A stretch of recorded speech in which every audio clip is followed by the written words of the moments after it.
Good afternoon, my name is Karen. Welcome to my podcast, my very first podcast. I'm quite nervous and hopefully as time goes on I will settle down. So as I say, welcome to Stitches and Jacks. I am a knitter, a crocheter and a quilter. My podcast is mainly going to be about knitting and crocheting, and hopefully I will show you some quilting along the way when I've finished a project. I like starting them, finishing them is another thing. Let's do some podcast admin, where I can be found. I'm going to put a box in the bottom and you can find me on YouTube, obviously, Ravelry and Instagram. So it should appear at the bottom of my screen. So the podcast format, I think to start off, it's going to be fairly typical of normal podcasts or other podcasts. It will follow the format of other podcasts, as in finished objects, if I have any, whips, which is normally something on the go, dream knitting, that is something that I'm just starting to do. Stash enhancement, I have no trouble with that at all. And some YouTube shares. Many of them I think you will have seen, but maybe there might be one or two new ones that I can introduce you to that I've enjoyed. And maybe at the end a bit of chit chat and perhaps even a vlog. We'll see how good this one goes. A little bit about me. I'm married, live here with my husband in the northwest. As many of you British people can tell by my accent, I'm a southerner, live in the north of England with my husband, which probably, as many people will know, not a good place to live at the moment with the spikes, with the pandemic that we and the world are enduring. But we've been up here, I've been up here 21 years, so it's lovely. We live in West Lancashire, a lovely part of the world. I have 3 children, 2 girls and a stepson, none of whom live with us. It's just us 2 and our dogs. We have Jack Russells and we have 5. Yep, you heard me. We have 5 Jack Russells. Mainly by default. We have Bronte, who is mine. We have Jack. We have Max, who is my husband's. I bought Max as I bought Bronte, but I bought Max. Did everything you should have done. Didn't tell my husband. Found him on the internet. Went to the house. Drove to the house. It's probably about 12 miles from here. Went to the house, didn't see the mum, didn't see the dad, didn't see any of his brothers or sisters. It was just him. I fell in love with him because he was just beautiful. Bronte is smooth coated and brown and cream, and she's my little princess. Max is black and white, spiky, and as if he's on speed most of the time. That's what he's like. And he's absolutely cracking, fabulous personality. Bit of a dirty Max. He got her pregnant, which we had intended to, but perhaps a little bit later. He was only about 8.5, 9 months old. So a few weeks later, 5 Jack Russell puppies were born. Both of my girls took 1 each, and then we kept the other 3. My son was still at uni, finished his master's, so he couldn't really take one. So yeah, so we have 5 of them, which can be busy, chaotic, noisy and hairy, very, very hairy, but we love them. My husband especially. I think I'm behind them in the pecking order, I think. So that was the reason behind the name for the podcast. I wanted to have something that represented a little bit of me. Stitches for all the different crafts I like to dabble in, and Jacks because of the breed of our dogs. So knitting, I'll tell you a little bit personal history about knitting. I learned to knit when I was about 10, I think like most children do, the basics. I knitted a scarf, a skirt that I could tie around from a Cindy doll, didn't really touch it again. Then when I was about 15, I think I knitted like a little matinee jacket for a baby, and a little cardigan and booties. And then when I had my eldest daughter, I knitted some things for her, made a few mistakes. I remember it was a hat I made for her, and I obviously had trouble decreasing because it just went and kept going and kept going. And it could have fitted a gnome, but she had a few things. Then Elizabeth, my youngest daughter, she arrived. I made her a blanket, so I'd progressed a little bit. Right, finished objects. I have a scarf that I have just finished. So I don't even know how to put these things on really. I've got a couple of ends, I've just realised that I've not sewn in, but it's called the Zig Zag Scarf. The pattern's by Christy. The pattern's by Christy Kamm. It was part of the Black Sheep wool knit along. They're based in Warrington. It's not too far from here, about 12 miles. It's Stylecraft head over heels yarn, and you get two totally different colour balls. It's a 4-row pattern repeat, and if I show you, and it actually just creates this pattern, and it's amazing. So I really enjoyed doing that. That was nice to see everybody else's pictures. There was a kit that you could buy. My daughter treated me to this, so we've been doing that together. I finished mine, so I think she's still got to finish hers. That was on, I think, 2.75 needles. It's Daddy's, as I said.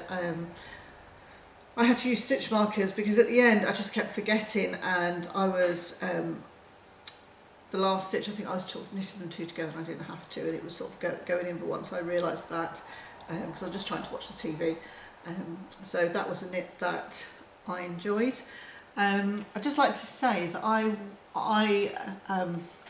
I've come to this in this last year, I'm a production knitter rather than a process knitter. I didn't even realise that those two terms existed in the knitting or crafting world. As I say, I've got three grandsons, and Alfie arrived sort of nearly 8 years ago, so I picked my knitting up again and really have started to get into it. So I've always tended to knit baby things, jumpers, everything, and obviously they're getting bigger and bigger as the boys are growing. So I knit a lot and I gift away, so I don't actually make very much for myself. So to make that scarf and have something that was perhaps more feminine colours was an absolute treat. I am going to insert, hopefully, some pictures, some photographs. I've asked my daughter's permission and she said that's fine. I made something for Fred. Let me just get the details for you. I thought it was near enough to stretch him. So for Fred's birthday, which was in July, I knitted him this jumper. It was a kit that I had, I think I got it in about 2016, obviously not in those colours, but during the first course of lockdown we decided to go and collect my daughter and the two boys and get them to come here. So one of the things I introduced him to, as you do as grandmas, I introduced him to the story of the Gruffalo, which he absolutely loved, and it was so lovely to sit in the afternoons and just watch the film. So it made me think about this pattern, so I got this out. So I did the mane in the Sirdar Snuggly Crofter, which is a yarn that I really enjoy using for baby garments and for young children's clothes. It is, I think, acrylic. I should have put my glasses. It's 55% nylon, 45% acrylic, and this will just wash and wash and wash. And I know there's a great big debate at the moment about whether we should use acrylic, and I'm personally of the opinion that you should be able to use whatever you want to use. And for something like children's garments, it needs to really take some heavy duty and for it to be washed. So I used that, which I really loved. I really thought that looked like sort of forest colours. So hopefully we're going to put a picture in and you can see Fred. We had a socially distanced 3-year-old party, which was absolutely boiling hot, but bless him, he put the jumper on. I also made him a hat to go with it, as I'd got some wool left, so I used the Snuggly Smily Stripes DK, and it was that one, like a slouchy hat. So he won't, Fred doesn't wear hats, he doesn't like hats, and earlier this year I made him the Tin Can Knits antler hat, a red one, which with a huge pom-pom on, and he loves, funny enough, whether it's because I've made it or not, I don't know. And to go with the jumper and his hat, I actually made him the Crofter. So I think we've got a picture of that as well to put in. I'm not a great toy maker, but you'll see the picture, and I am pleased with the result, especially seeing Fred's reaction to Fred's face. He was chuffed to bits that I'd made that, so I'm really happy with that. It used a technique called Insasha, which is something I would say I'm not great at, but this is my best one yet. It isn't a technique that I really enjoy, it's just all the ends, but this was, you know, sewing in all the ends. But I did really enjoy that, and I felt that I'd really achieved something. I made him, was it not Christmas last year, Christmas before, I made him the Thomas the Tank Engine jumper, and yeah, Thomas looked a bit, his face, I'm not good at faces, he looked really stern, so, but Fred was pleased with it. So I've done those two for you. The pattern with the Zig Zag Scarf is on Ravelry, so you have a look at that.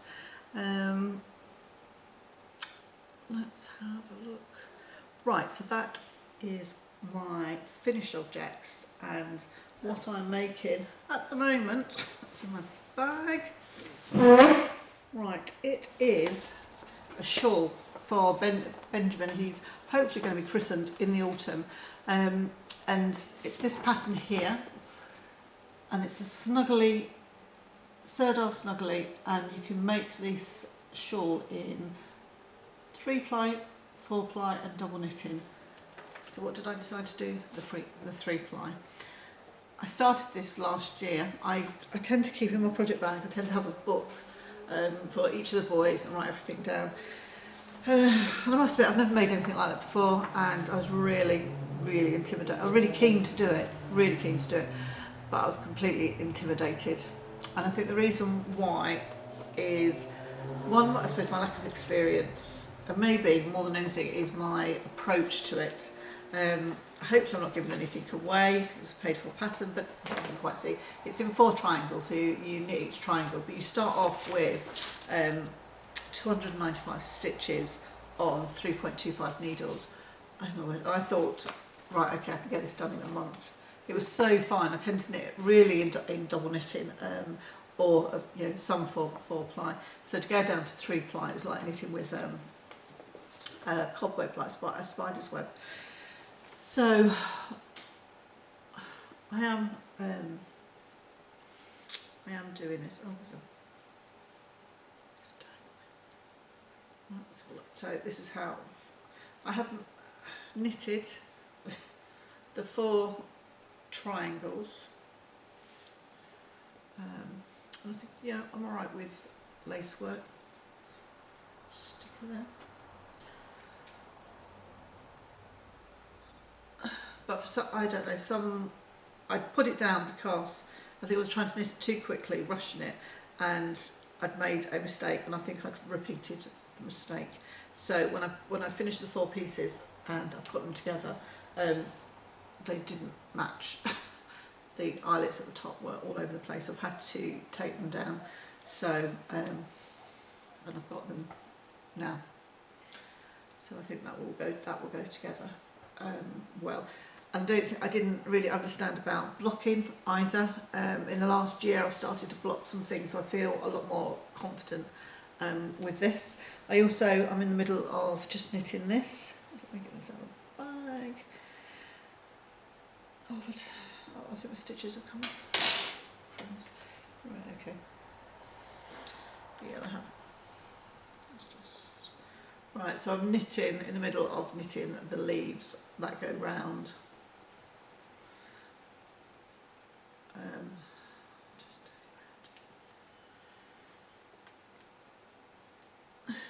So they've got, it's all got to be blocks and everything, but you can see what's coming. I'll put the stitches back on. I'm still not panicking too much.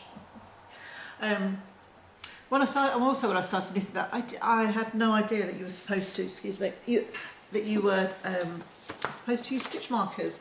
And I don't think I'm the only one. I remember watching So Sweet Violet. I think she was doing a bit of lace work and she was starting it, knitting it, undoing it. And then suddenly she was introduced to stitch markers.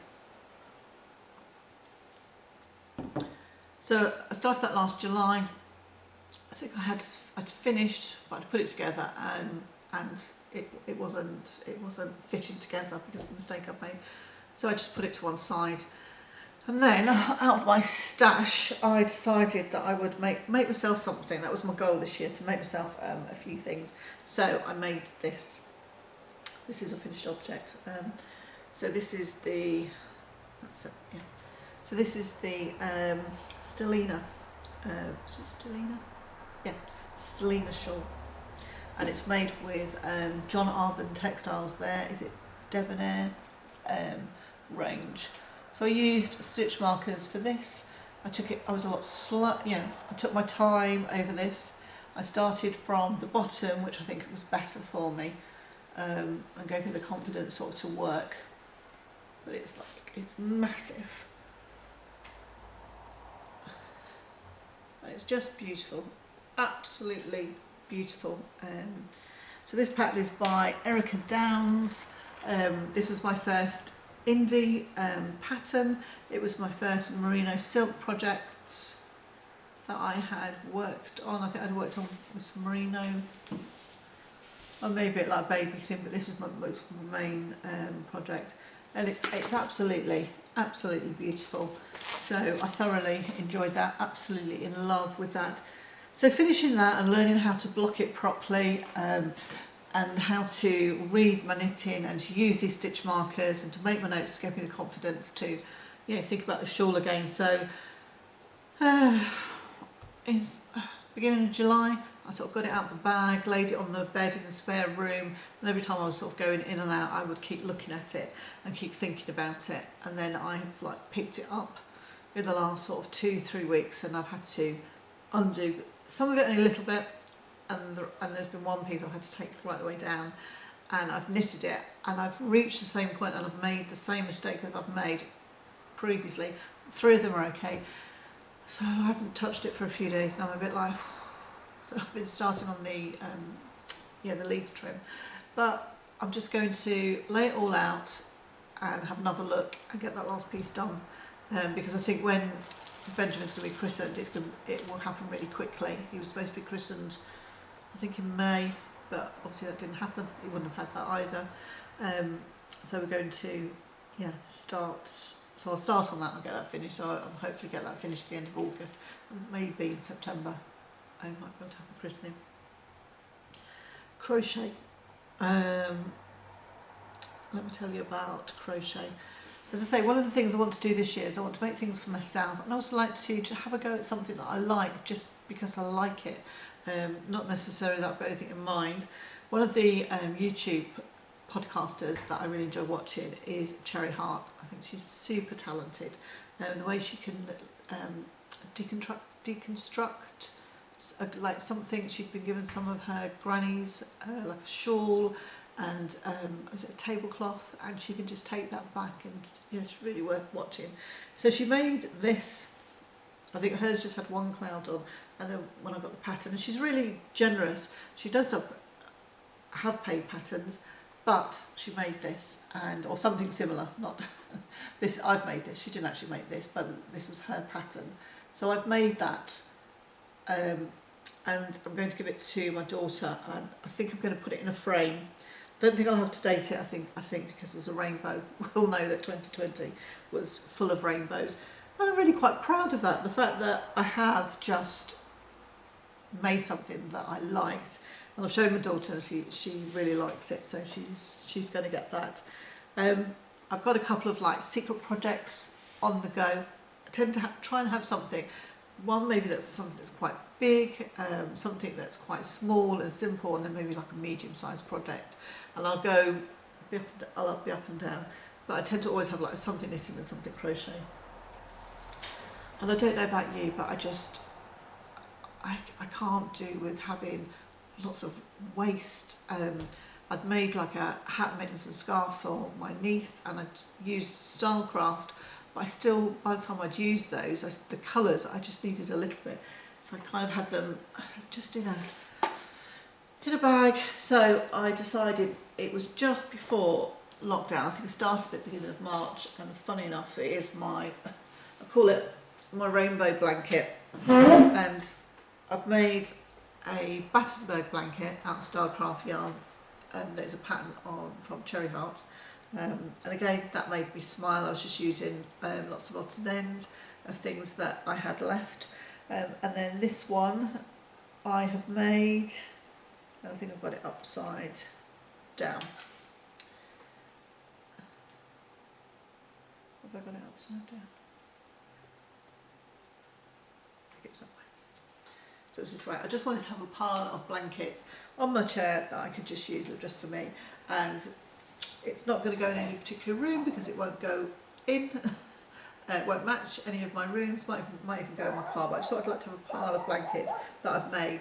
And it has just made me smile when I've been working on those. And it was just supposed to be a plain granny square blanket. But I still had a few bits left over. So I decided to put some granny squares on the top. And I've used all of the turquoise. It's that square there. And this square here, that's all the turquoise gone. So I've got my squares. It's wider than what I expected. So it's about that wide. I don't know if the camera's going to be able to take that in. And then it's about this long. So I've gone round and I put a white border on. And then I just was sitting there yesterday and I thought, I've still got like that much. What can I do with that? So I thought I would just put perhaps some granny stripes just on here, and then I want to go around again and just put some kind of border. I had used double crochet for English, single crochet for our American friends, and I really like that effect there. It takes quite a long time, but I do really like it. So that's something that I'm enjoying working on at the moment.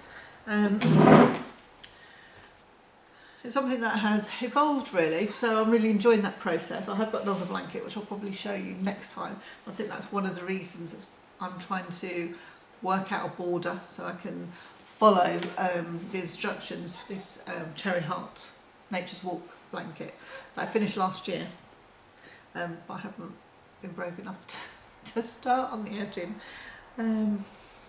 So, dream knitting.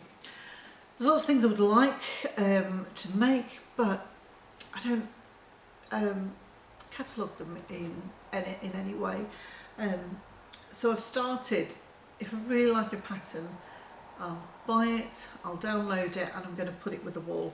And even if I decide that I'm not going to make that, at least I have everything together, and then I have the choice of changing my mind.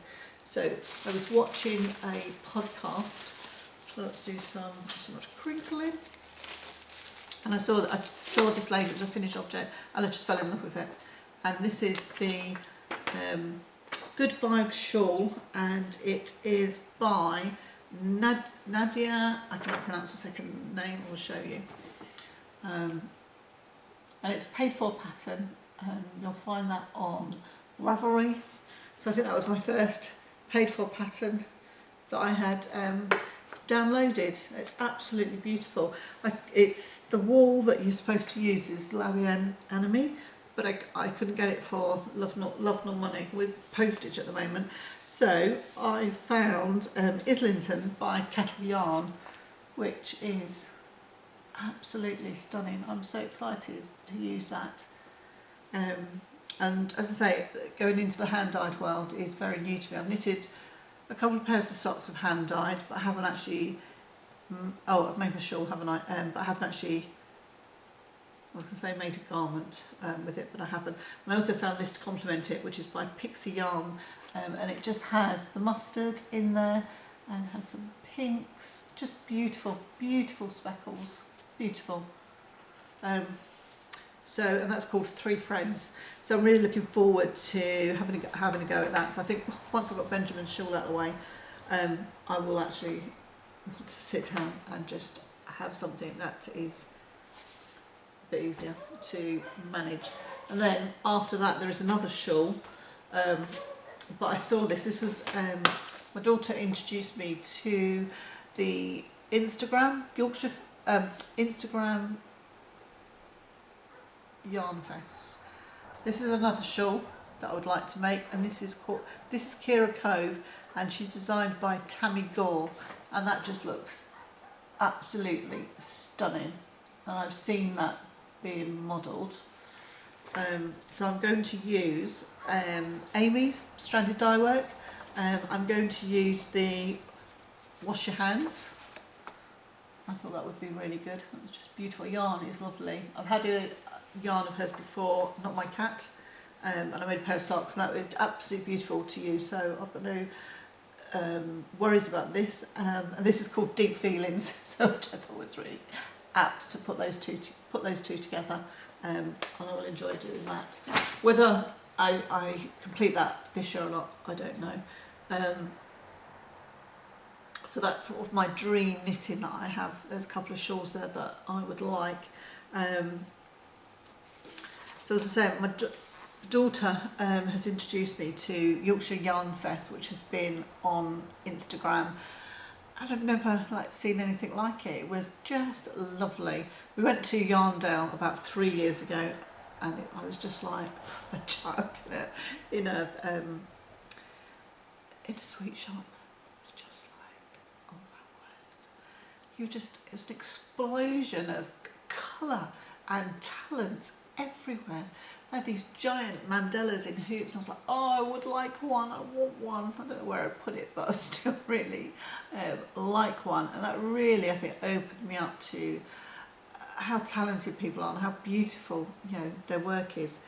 And into sort of hand dyed, so I bought a few skeins, and I've been looking at taking part in this Yorkshire Yarn Fest, as in buying stuff. So one of the dyers, which I've been introduced to, and the work is lovely. His photography is amazing, and that's Mr. B yarn. So I bought these two. This is my yarn enhancement, which I have no problem in this area. So we're going on a bear hunt, which that is beautiful, absolutely beautiful. And this one here is called Blue Iguana, and this is 4-ply. Superwash merino nylon. The colours are just beautiful. I didn't buy these together. I bought one week and one, I think, the other week. But they're really lovely. I've got a couple of Amy's Stranded Dyeworks. This is that one's Don't Touch Your Face, and this one is Wash Your Hands. So I thought I would probably make a pair of socks out of those. I can't believe when you go on, it's like so quick. Everybody just buys everything. And I got cart jacked one time. I had it, but by the time I'd gone to the next screen to pay for it, somebody had taken it out of my cart. Just leave it there. I think my daughter was having problems, so I said, tell me what you want. So I bought 2 of each. So I gave her, it was Don't Touch Face, so I gave her one of those, so she's got that. So that's my yarn at the moment. And right, nearly at the end. Right, so a little bit of YouTube shares. So let me start. Very first podcast I think I watched because of a recommendation in a knitting magazine was Insight number 23, and Katie, the wonderful Katie, oh my word, have you opened a rabbit hole for me, Katie. And for a lot of people, she's just so inspiring, and I've really enjoyed her journey and just being with her and just seeing how her life has unfolded, and you know, what a talented person, you know, she is. She's wonderful, and that she is so generous and shares, you know, so much. Obviously the grocery girls, she introduced me to those. I absolutely love them, and I must admit, my husband, he will watch a little bit, you know, if he comes in and he wants to, you know, we're having a bit of lunch, he doesn't mind now and again. He thinks Jodie is just off her head, which is lovely. And Cherry Heart, I've mentioned her before, you know, she's an amazing crocheter. And then I found one earlier this year. It's called Stitch Create Love, and she's lovely, really lovely. And I do think it's nice to see somebody from the beginning and just to see how they progress. I think she has a very different podcast to other people. I like the fact that she, you know, has different content. I'm enjoying the toys that she's making, and the Jane Greenhow the book.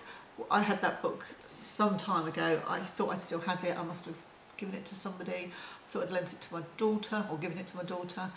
So that was interesting to see that. I've watched somebody else yesterday that, funny enough, had the same book.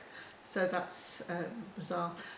I also like Tales of Cuckoo Land, Gaynor and the boys and the dogs and Toby. And that's just lovely, just to see family life. And that's really, really enjoyable, and she shows you just how her craft comes into her life in so many ways, so that's been lovely. Right, okay, so a little bit of chit chat. Well, I think I'm glad I managed to get to this point. I didn't realise it was so stressful. Normally, put the TV on, that's how I watch my podcast. Put the TV on, get my podcast, get my knitting out, and come make myself a cup of tea, and I sit down and just sit there and just enjoy it. Well, I didn't realise how much work and how much effort goes into just getting everything together before you have even filmed anything. So thank you to everybody that has entertained me for hours and hours over the last couple of years. I do like a podcast. I don't belong to a knitting group, which is a shame really. There was one with the shop, as I say, in the local town, but it closed down. I think they were still meeting, but it was on a Tuesday and a Wednesday, and I couldn't make those meetings. So I think that's why I sort of tend to watch YouTube. That's my knitting time, apart from my eldest daughter. My youngest daughter can knit, and she's produced a couple of things. She's very good. She's very crafty, but in other areas. So filming, yes, that's going to be a whole new ball game for me. I'm not technically minded at all. Don't have any interest in it. But I thought this would be a good way to brush up, or I shouldn't say brush up, I should say expand my knowledge, and I will need it to be expanded. And I think anybody that finds out I'm doing this will be amazed. At the moment, my husband is going to help me and then train me. So there's a couple of things I wanted to say. Yes, have a look for Yorkshire Yarn Fest. It's on Instagram, and the next one is in August. That's this month. I still haven't realised that we're in August. So it's August the 29th, which I think is a bank holiday weekend, and you can just go on, they put everything on Instagram afterwards, and you get introduced to all these lovely dyes. Really, really lovely. The work is beautiful. I would like to recommend a yarn shop. They do ship, have an internet side. They do ship internationally as well. They're called Black Sheep Wools. They're a family-run business. The mum started the business in about 1983, and they have a great following. They make you so welcome. I tend to buy any of my commercial yarn that I would like to buy from them. Obviously, with the pandemic, we've had it posted out. They've worked throughout the pandemic. Everybody has needed, you know, they're knitting, haven't they? crocheting. But I did go into the shop about 3 weeks ago, and it was really weird going in, but perfectly safe, and they made you feel really safe. It's, you know, there's hand sanitizer before you walk in, there's a big signage, it's all mapped out on the floor. There was one thing that was a bit sad, and it was like the tea room, that's closed because they do amazing like tea and cake, and everybody goes for tea and cake. But other than that, the girls were fine. They had the visors on. They were so pleased to see people. You know, lovely. So that was really good. So what was I going to say? Oh, I was going to just give you a few recommendations. What do I like to do? I also like to do knitting, crocheting. I like to do quilting, a little bit of sewing. I made this bag last year. That's kind of the size that I like. So I like doing little bits of that. I want to have a go at making some face masks. I was just a bit worried about making them and them not being safe, but I've been doing a little bit of research, and I think it might be a good idea to have a few that could be washed. I certainly would give them to somebody that is working you know, in a hospital or anything, but I think, you know, if you go in and going out to the supermarket, they will be fine. So maybe I'll have one of those to show you next time. I enjoy reading, and we're both homebirds. My husband and I would enjoy like a good box set. Do watch some things that were on the drip. So at the moment we're watching Man in the High Castle, which is based on if the Germans had won the Second World War, and they've taken over America with the Japanese. We watched it a little while ago, it might have been last year, year before, and we couldn't remember where we were up to, so we decided we'd start with the first series, and it turned out that we had watched the whole series and realised. So I think we're on like series 3 at the moment, and funny enough, I've just finished reading this, and it's David Gillam, City of Women, and I think it's his first book. It's based in Berlin in 1943, and it's a city of women, and it's the story of one particular woman. Her husband is out on the front line, so she's going to work, she's making do the rations, she's even looking after her mother-in-law, who is very difficult, seems really difficult, but she gets involved, she meets somebody, you know, she has a Jewish lover, and it's all untangled from there. And I found it really interesting in reading something that you're perhaps aware of, that maybe it's happened, but you might not necessarily have thought about it from the other point of view. So, good writer and good read. So I really enjoyed that, and I've recommended for my husband to watch that. We're also watching on the drip Mrs. America with Kate Blanchett in. Now I've forgotten who. I'm terrible for names. I remember it like song titles, films, actors, actresses. Trace Ullman, she's in it. There's lots of other famous people in there, but they're the two that sort of come to mind. And it was about equal rights, women's equal rights in America, and that's really interesting. As I say, we're watching that on the drip, but yeah, we've enjoyed that. What else do I enjoy doing? I enjoy cooking, not so much the everyday cooking. I like baking, that's what I like doing. I don't do as much as I did when my husband and I were first together. I think you bake for your kids and then they leave home and you don't bake. I think you perhaps go in different directions, but I've started to bake again, so that's nice. And the dogs. Enjoy walking the dogs, playing with the dogs. So that's it. I think I'm going to wrap up. I hope that you come back. Well, first of all, I hope somebody watches it. And if you've enjoyed yourself, just press the like button. If you would like to subscribe, that would be wonderful. I would like to film another podcast and see how it goes. Perhaps I won't be so nervous next time. I hope this podcast finds you well, finds you safe, and your family and all your loved ones safe. I'll say goodbye now, and I'll take a leaf out of Boris's book. I'll say, wash your hands, cover your face, keep your distance 2 meters apart. And with that, goodbye. Bye my lovelies, see you next time.